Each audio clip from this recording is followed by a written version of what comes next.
Hello, what day is today? Today is September 30th, 2016. And what's your name? My name's Craig Chartier from the Plymouth Archeological Rediscovery Project. And where are we today, Craig? We're at the Pilgrim John Howland House on Rocky Nook in Kingston, Massachusetts. And why are you here? We're doing an archaeological dig for the Pilgrim John Howland Society. It's an annual archaeological dig that the society sponsors every year during their family reunion. And every year we come up here and try to do a little investigation to try to answer some questions we have about the way that John Howland and his family and the subsequent generations were living up here on the property. And who was John Howland? John Howland came from a place called Huntingdonshire over in England. He came over as a servant to the man who became the first governor, John Carver. And following Carver's death and Carver's wife's death in the spring of 1621, it appears that John Howland received all the housing, the goods, and all the things that belonged to Carver, and subsequently played a really active and important role in Plymouth Colony. In the politics, he was a trader. He went up a trader in the sense of he traded goods to other people. He went up to the trading post up in Maine and was actively running that post up there. And so a lot of the artifacts we find down here relate to that. And what have you found on your dig this week? This week what we've been trying to focus on is looking at the barn. There's about a 20 by 30 foot barn that was identified back in 1937 by the person who did the first archaeology out here, Sidney Strickland, who wasn't an archaeologist, just an architect.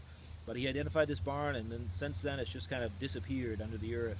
No one knew exactly where it was or if it looked exactly like what Strickland had interpreted it as. And so the Howland Society wanted to try to locate the barn and mark its location, and as they're trying to fix up the property and get rid of the trees and the brush and make it more park-like, they wanted to be able to actually locate where the structures were that Strickland found and that we found subsequently, and mark those so people could come up and actually get a feel for what it was like to be living on this home site back in the 17th century. And what else did you find this week? Artifact-wise, we found things going back at least 5,000 to 6,000 years. We found one spear point that dates back that far, a Native American spear point made out of rhyolite.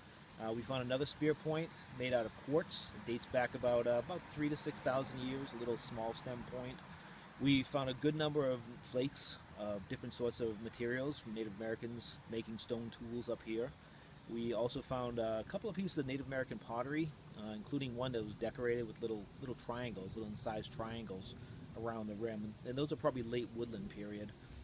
Historic-wise, we found a lot of artifacts dating back to the John Howland period, pipe stems and pieces of redware, other pieces of pottery, and as well as some artifacts that date after the John Howland period when his son and his grandson were living on the property and using the property here. Things like Staffordshire slipware, which was made over in England, a piece of a hearth chain, a gun flint, a little knife blade, an iron knife blade, lots of pieces of brick, pieces of charcoal, nails, those typical kind of things, window glass.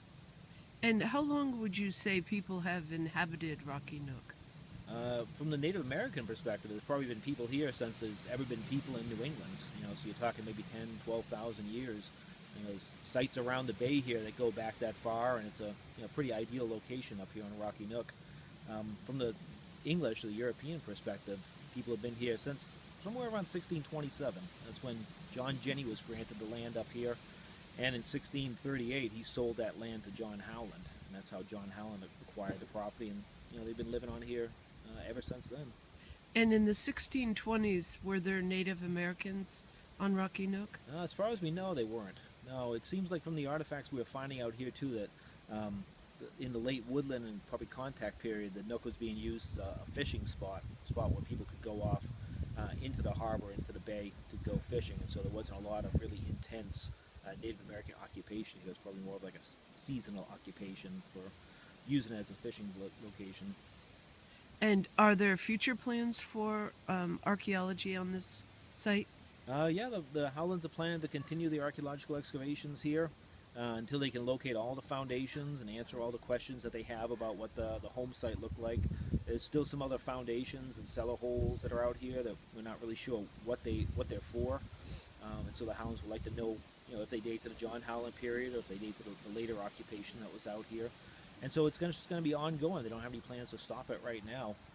This past winter, we cataloged all the artifacts that have been recovered from out here in the past, and it numbered something like 110,000 pieces total from both the sites that are out here, the historic sites that are out here that have been excavated.